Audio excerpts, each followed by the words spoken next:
ধরা যাক মাঝরাতে হঠাৎ আপনার ঘুম ভেঙে গেল। চোখ খুলেই দেখলেন সারা ঘরে দাউ দাউ করে আগুন জ্বলছে। এটি অত্যন্ত মারাত্মক এবং আতঙ্কজনক একটি পরিস্থিতি। এমন চরম বিপদের মুহূর্তে একজন মানুষ স্বাভাবিকভাবেই তার সঙ্গীর দিকে তাকায়। সে আশা করে সঙ্গী তার হাত ধরবেন এবং তাকে মানসিকভাবে আশ্বস্ত করবেন। কিন্তু যদি দেখা যায় তিনি আপনার দিকে ফিরেও তাকাচ্ছেন না, তবে কেমন লাগবে? উল্টো তিনি অত্যন্ত শান্তভাবে আলমারি খুলে নিজের প্রিয় বইপত্র আর দরকারি জিনিসপত্র একটি ব্যাগে গোছাতে ব্যস্ত। অর্থাৎ বিপদের মুখে দাঁড়িয়ে থাকা সঙ্গীর মানসিক আতঙ্ক তার কাছে সম্পূর্ণ অদৃশ্য। এই যে পরিস্থিতির কথা বললাম, এটি মানুষের মনে গভীর মানসিক আঘাত তৈরি করার জন্য যথেষ্ট। মনের ভেতরে নিরাপত্তার যে একটি প্রাথমিক ধারণা থাকে, এই আচরণ তাকে পুরোপুরি গুঁড়িয়ে দেয়। বিপদের মুহূর্তে একজন মানুষ যখন সঙ্গীর আবেগের চেয়ে বস্তুকে বেশি গুরুত্ব দেয়, তখন শুধু ঘর পড়ে না, সেই সাথে একটি সম্পর্কের মূল ভিত্তিটাই পুড়ে ছাই হয়ে যায়। সঙ্গী তখন পরোক্ষভাবে বুঝিয়ে দেন যে তার নিজস্ব যুক্তির জগতে অন্যের অনুভূতির কোনো মূল্য নেই। সেখানে মানবিকতার চেয়ে নিছক যুক্তি বড় হয়ে দাঁড়ায়। আজ আমরা এই মনস্তাত্ত্বিক বিষয়টির একেবারে গভীরে প্রবেশ করব। শরৎচন্দ্র চট্টোপাধ্যায়ের কালজয়ী উপন্যাস গৃহদাহ নিয়ে আমাদের আজকের এই গভীর বিশ্লেষণ।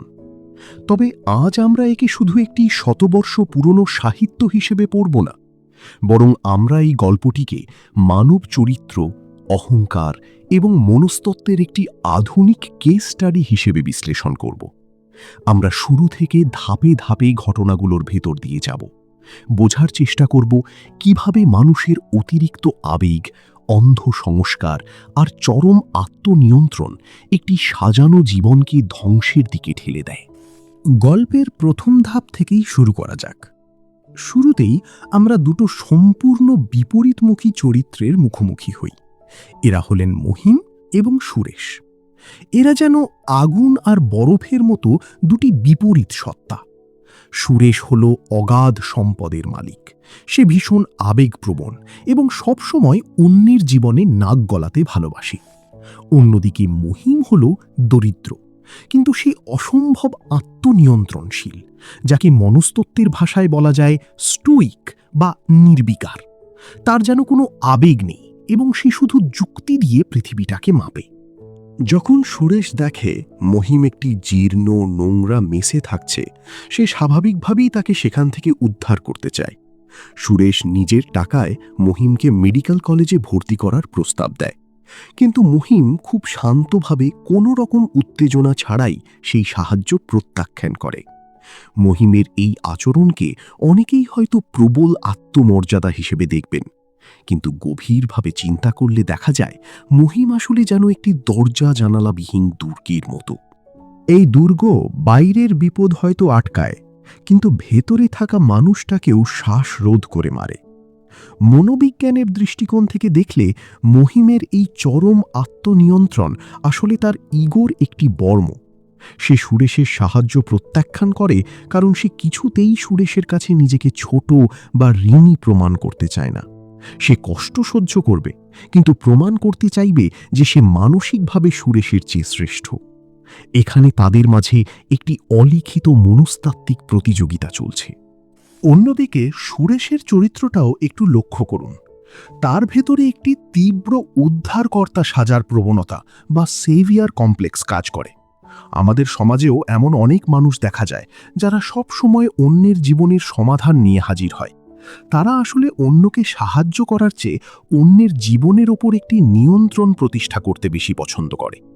মহিম সেটা বুঝতে পেরেই নিজের ইগোকে রক্ষা করে। এই দুই চরম পন্থা ভবিষ্যতে তাদের সম্পর্কের ভারসাম্য নষ্ট করার বীজ বপন করে দেয়। কিন্তু আসল প্রশ্ন হল, এই মনস্তাত্ত্বিক যুদ্ধক্ষেত্রের প্রথম শিকার কে হয়? গল্পের দ্বিতীয় পর্যায়ে প্রবেশ করে আদর্শ আর প্রেমের এক অদ্ভুত দ্বন্দ্ব। সুরেশ ব্রাহ্ম সমাজকে দুই চোখে দেখতে পারে না। ব্রাহ্মদের প্রতি তার তীব্র ঘৃণা। কিন্তু ঘটনাচক্রে সে অচলা নামের একটি ব্রাহ্ম মেয়ের রূপে একেবারে মুগ্ধ হয়ে যায়। এটি তার নিজের আদর্শের সাথে সরাসরি সংঘাত। অচলার বাবা কেদারবাবু আবার গলা পর্যন্ত দেনায় ডুবে আছেন। সুরেশ নিজের আদর্শ আর ঘৃণা সব ভুলে গিয়ে তার বিপুল সম্পদ দিয়ে কেদারবাবুকে সাহায্য করতে শুরু করে। এদিকে মহিম আর অচলার মধ্যে আগে থেকেই একটি প্রেমের সম্পর্ক ছিল, কিন্তু মহিম নিজের আদর্শ বা দারিদ্র্য নিয়ে অচলার কাছে বিন্দুমাত্র নমনীয় হতে রাজি নয়। কিন্তু এখানে সুরেশের আচরণটা সবচেয়ে বিভ্রান্তিকর। যে মানুষটা ব্রাহ্মদের এত ঘৃণা করে, সে একজন ব্রাহ্ম মেয়ের প্রেমে অন্ধ হয়ে নিজের সব আদর্শ জলাঞ্জলি দিচ্ছে। এটাকে শুধু ভণ্ডামি বললে বিষয়টি সরলীকরণ করা হয়ে যাবে। মনস্তত্ত্বের ভাষায় আমরা এই পরিস্থিতিকে বলি কগনিটিভ ডিসোনেন্স বা মানসিক অন্তর্দ্বন্দ্ব। সহজ ভাষায় বলতে গেলে, যখন একজন মানুষের দীর্ঘদিনের লালিত বিশ্বাস আর তার বর্তমান তীব্র আকাঙ্ক্ষার মধ্যে সংঘাত তৈরি হয়, তখন মস্তিষ্কে একটি অস্বস্তি জন্ম নেয়। মস্তিষ্ক তখন যে কোনো একটি দিককে যৌক্তিক প্রমাণ করার জন্য মরিয়া হয়ে ওঠে। সুরেশের ক্ষেত্রে তার আকাঙ্ক্ষা এতই তীব্র যে সে তার আগের সব আদর্শকে অবচেতনভাবে বাতিল করে দেয়। সে ভেতরে ভেতরে আসলে অচলাকে পাওয়ার জন্য একটি মনস্তাত্ত্বিক জাল বুনতে থাকে। আর সুবিধাবাদী কেদারবাবু নিজের দেনার হাত থেকে বাঁচতে সুরেশের এই মানসিক দুর্বলতাকে নিজের হাতিয়ার বানান। এই ত্রিমুখী জটিলতার মাঝেই মহিম আর অচলার বিয়েটা হয়ে যায়। কিন্তু আসল সমস্যা শুরু হয় বিয়ের পর। অচলা শহরের একটি মুক্ত পরিবেশ থেকে এসে গ্রামের অত্যন্ত রক্ষণশীল সমাজে পড়ে। সেখানে মহিমের এক বাল্য সখী আছে যার নাম মৃণাল। সে এতটাই রক্ষণশীল যে অচলার হাতের ছোঁয়া বা অচলার রান্না করা খাবার খেতেও সে অস্বীকার করে। এটি অচলার জন্য চরম অপমানের। সবচেয়ে আশ্চর্যের বিষয় হল, মহিম চোখের সামনে তার স্ত্রীর এই অপমান দেখছে, অথচ সে সম্পূর্ণ নীরব। সমাজবিজ্ঞানে এই অবস্থাকে কালচারাল এলিয়েনেশন বা সাংস্কৃতিক বিচ্ছিন্নতা বলা হয়।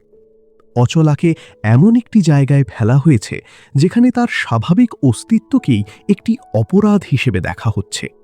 আর মহিমের যে নীরবতা, সেটি হল কনফ্লিক্ট অ্যাভয়েডেন্স বা দ্বন্দ্ব এড়িয়ে চলার একটি চরম ক্ষতিকর রূপ। মহিম নিজেকে নিরপেক্ষ আর যুক্তিবাদী মনে করে, কিন্তু সে বুঝতে ব্যর্থ হয় যে যখন সঙ্গী আক্রান্ত হচ্ছে, তখন নীরব থাকার অর্থ হল আক্রমণকারীকে পরোক্ষভাবে সমর্থন করা। নীরবতা যখন অত্যাচারের হাতিয়ার হয়ে ওঠে, তখন সেটা শব্দের চেয়েও বেশি আঘাত করে। এই মানসিক নিরাপত্তাহীনতাই অচলার মনের প্রথম বড় ফাটল। মহিম তার যুক্তির অহংকারে এতটাই অন্ধ ছিল যে বুঝতেই পারল না তার স্ত্রী প্রতিদিন একটু একটু করে মানসিকভাবে মরে যাচ্ছে। আর এই ফাটলটি চূড়ান্ত রূপ নেয় সেই ভয়াবহ আগুনের রাতে, যে রাতের কথা আমরা শুরুতে বলেছিলাম। সুরেশ সেই গ্রামে এসে উপস্থিত হয় এবং ঠিক সেই রাতেই মহিমের ঘরে আগুন লাগে। মহিম চরম বাস্তববাদীর মতো শুধু নিজের দরকারি কাগজপত্র বাঁচাতে ব্যস্ত হয়ে পড়ে।